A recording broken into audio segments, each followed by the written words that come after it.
ल है साथीहरू हामी त नदीमा यसो पौडी खेल्दैछौँ के अरे हाम्रो स्विमिङ पुल हेर्नुहोस् न कस्तो छ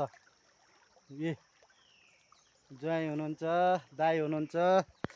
अब यसरी बस्ने पानी आई ल हेर्नुहोस्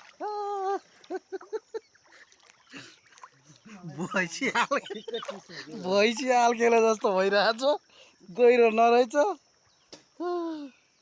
होइन उतातिर थोकेर अझै माथि माथि खोज्ने त छ नि हो र ठिकै छ हामीलाई किन पर जाने हो र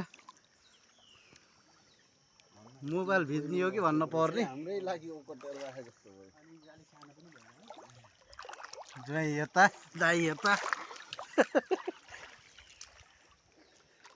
हेप्पी मन्डे ट्युसडे ढुङ्गा